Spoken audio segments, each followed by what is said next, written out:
Lectura del libro de los Hechos de los Apóstoles. En aquellos días la palabra de Dios iba creciendo y se multiplicaba. Cuando cumplieron su servicio, Bernabé y Saulo se volvieron de Jerusalén, llevándose con ellos a Juan, por sobrenombre Marcos.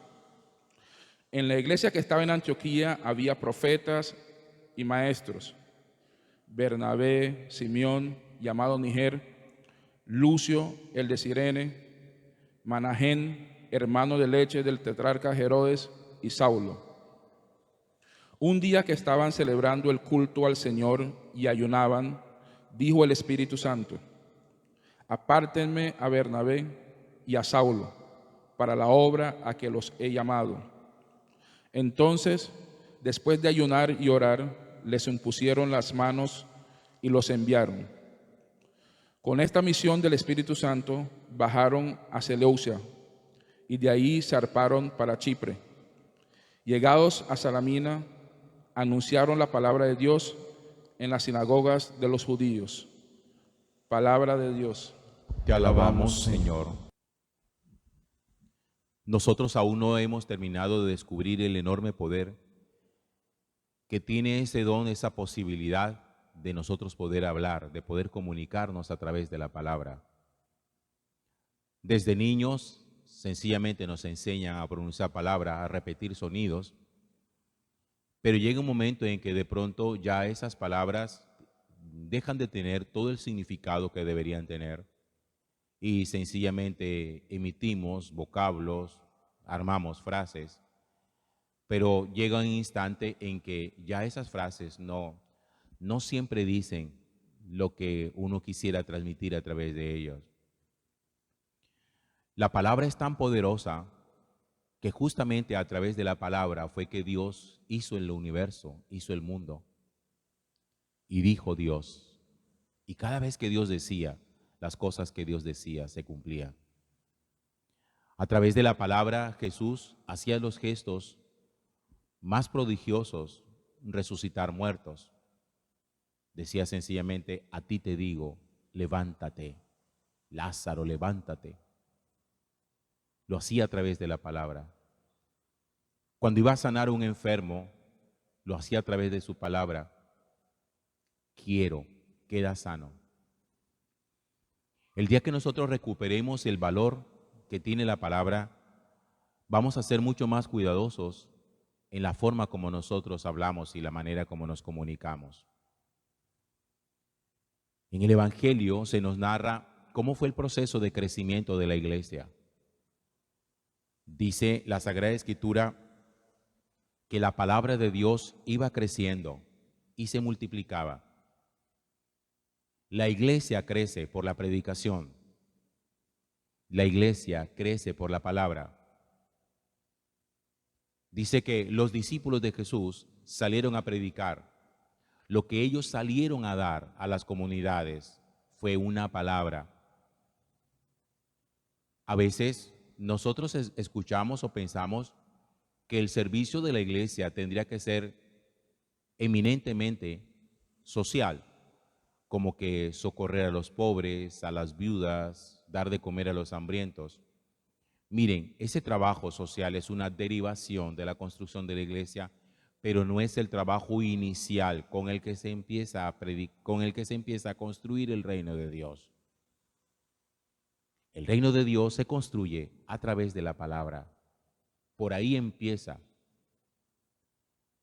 Y la palabra de Dios empieza a multiplicarse tanto, que llega un instante en que el Espíritu de Dios, el Espíritu Santo, empieza a separar por grupos los distintos apóstoles, y a unos, según su carisma, los va mandando a un lugar y a otros los va mandando a otro, para que esa palabra se vaya diseminando, para que esa palabra se riegue y la iglesia pueda crecer en número, pueda crecer en santidad, pueda crecer en gracia.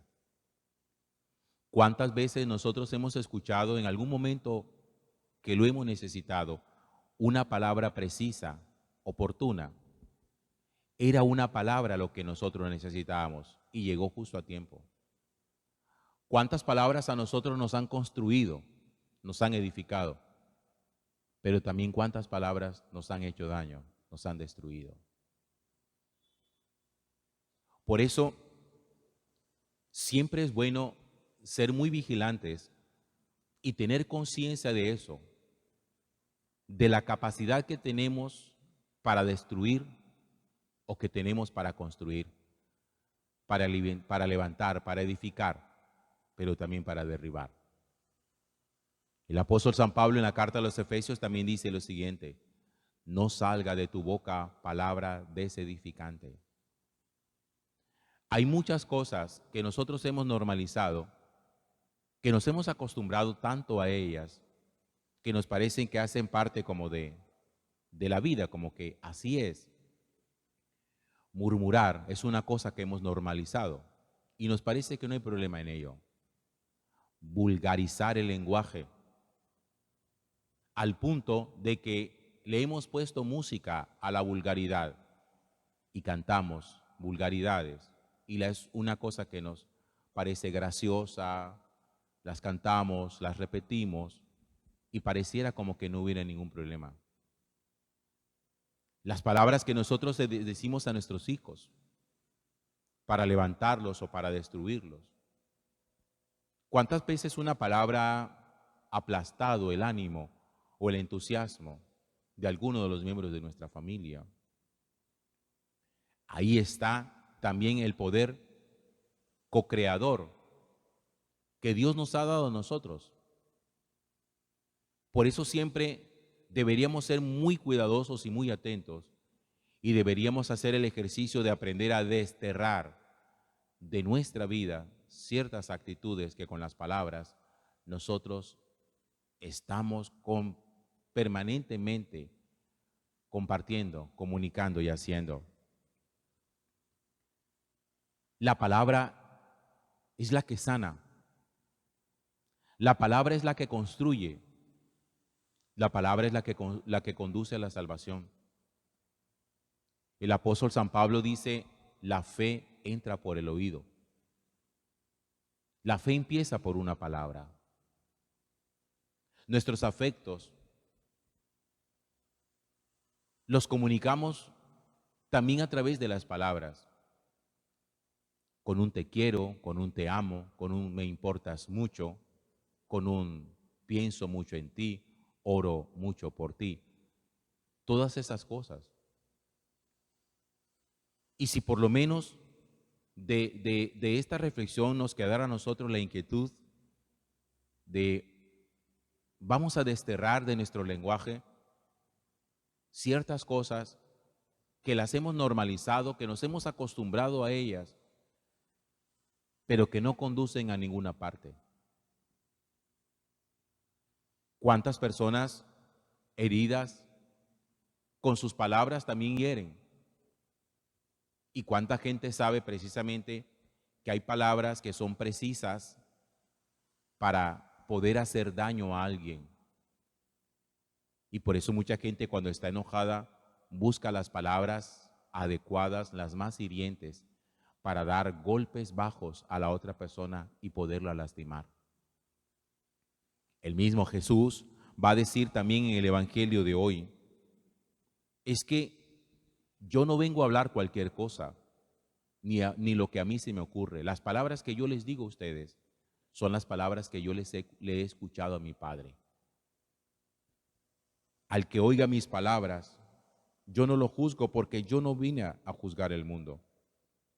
El que no acepta mis palabras, ese tiene quien lo juzgue. Yo no he hablado por mi cuenta. Yo no vengo a hablar necedad. Deberíamos pensar un poco de todas las palabras que nosotros pronunciamos durante el día. ¿Cuántas son palabras necias? ¿Cuántas son palabras sabias? ¿Cuántas son palabras que edifican?